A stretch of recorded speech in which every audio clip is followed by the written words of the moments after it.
Bismillah, alhamdulillah, wassalatu wassalamu ala rasulillah wa ala alihi wa sahbihi wa wala wa ba'd. Kaum muslimin yang dirahmati Allah, setelah mendengar kisah Musa tentang Musa yang membantu dua orang wanita dari Madian dengan kekuatannya, kita juga perlu membahas balasan apa yang diberikan oleh ayah dari kedua wanita tersebut. Dikatakan bahwa salah satu di antara mereka namanya Safura. Ada yang mengatakan namanya Safura, ya Safura, ya.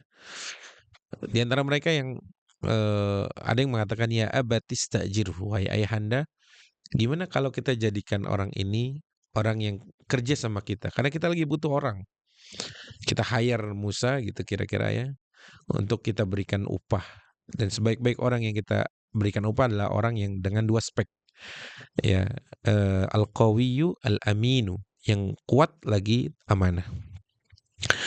Eh, Ketika Nabiullah Musa alaihissalam akhirnya menerima itu ya tawaran untuk kerja, sebelum itu Nabiullah Musa ayah dari ayah dari dua wanita tersebut berkata kepada Nabi Musa, dikatakan katanya dalam sebuah riwayat namanya Syuaib, bahkan dikatakan dia seorang nabi. Apa kata ayahanda dari dua wanita Madian tadi? Dia mengatakan, qala inni uridu an unkihaka ihda ibnatayya hataini ala an ta'jurani thamaniya hijaj fa in atmamta 'ashran famin 'indik wa ma uridu an asyqa 'alaik satajiduni insyaallahu minas salihin. Ayahnya tadi bilang, sesungguhnya aku berniat menikahkan engkau dengan salah satu dari di antara dua putriku ini, ya, dengan mahar atau dengan karena kamu bekerja denganku itu. Maharnya 8 tahun kerja atau 10 tahun. Pilihannya 8 tahun atau kalau enggak kalian kalau bisa juga 10 tahun aja gitu ya. Dan itu adalah sebuah kebaikan dan aku tidak ingin memberatkanmu wahai Musa, kata ayah Safura tadi, atau di antara dua anak perempuan tadi. Balasan dari sifat kuatnya, kemudian sifat amanahnya Musa itu dinikahkan oleh putri yang cantik.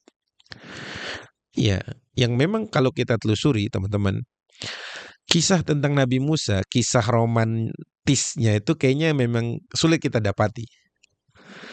Ya, karena Nabi Musa itu beda dengan Nabi Muhammad SAW. Yang kalau kita bandingkan di antara dua nabi ini, kalau Nabi Musa sedikit sekali ngomong romantisnya, gitu kira-kira ya.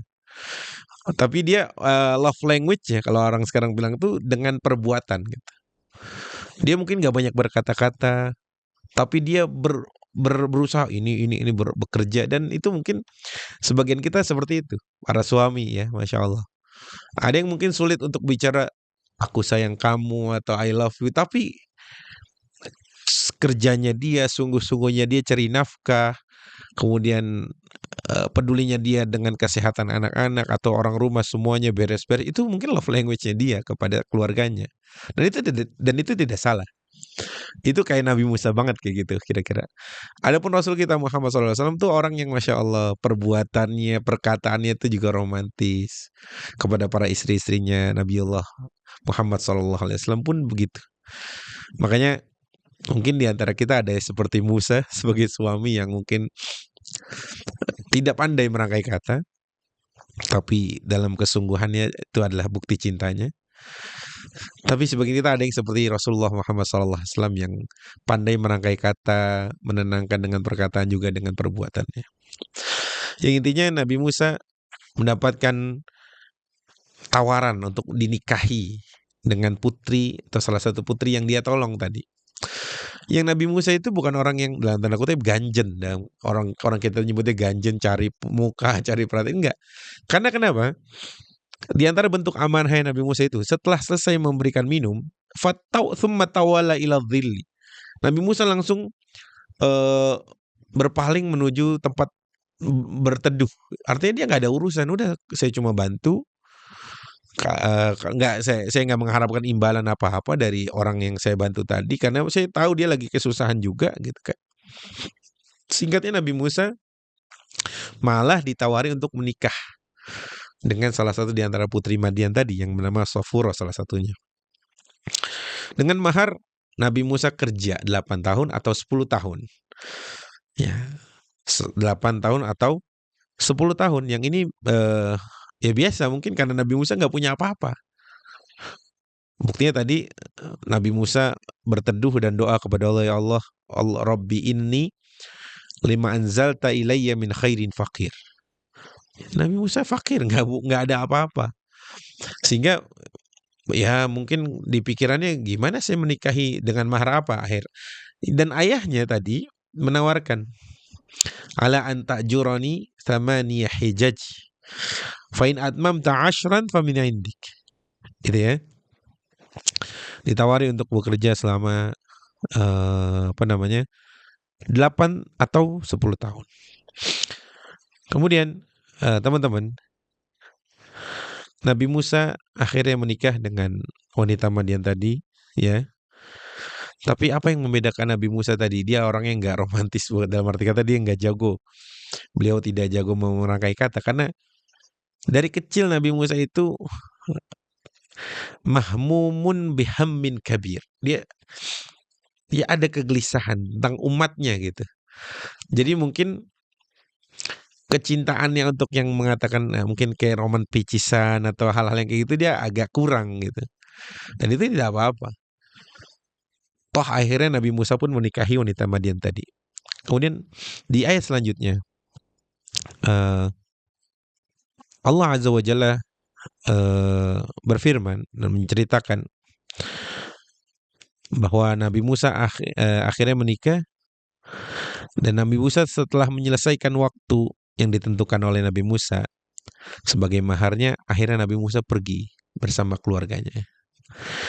Allah berfirman, falamma qadha Musa al-ajala sara bi ahlihi min anasa min janibit turi naran qala li ahlihim kuthu inni anastu naran la'alli atikum minha bi khabarin aw jazwatin aw ajidu 'alan nari huda aw jazwatin minan nari la'allakum tastalun.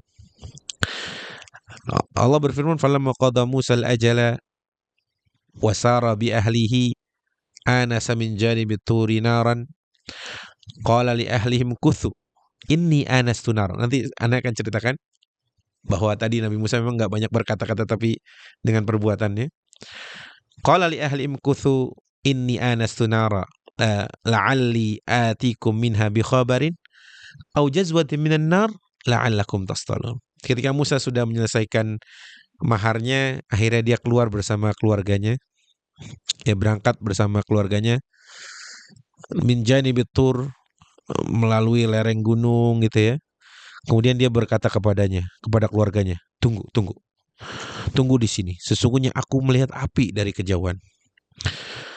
Ya, mudah-mudahan la'alli atikum minha bi khabarin au jazwatin minan nar la'allakum tastalun. Kamu tunggu sini, saya coba pastikan di sana ada apa. Nah itu Musa alaihissalam. Pedulinya tentang keluarganya itu dengan kalimat tadi, kamu tunggu sini, aku ngecek ke sana dulu. Ya. Ya mungkin nanti aku akan bawa berita tentang tempat itu seperti apa, atau api itu bagaimana, ya, atau yang nanti api tersebut bisa menghangatkan badan kita semua. Tapi Musa mau memastikan bahwa Musa ingin keluarganya baik-baik saja. Jadi kalaupun ada bahayanya ke Musa dulu gitu. Keluarganya di sana tunggu. Ya itulah Nabi Musa alaihissalam.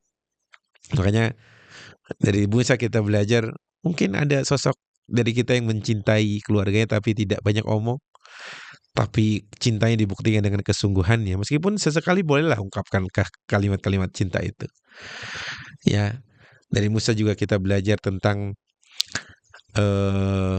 orang yang tidak mengharapkan imbalan. Terbukti tadi ketika selesai membantu dua wanita Madian, dia langsung pergi, tidak mengharapkan apapun. Dan ternyata imbalannya adalah dinikahkan dengan salah satu dari putri eh, Madian tersebut yang ditolong oleh Musa saat mereka ingin memberikan minum untuk gembalanya. Wallahu alam. Aku qouli hadza wa astaghfirullahi wa lakum. Semoga yang sedikit ini bermanfaat. Assalamualaikum warahmatullahi wabarakatuh.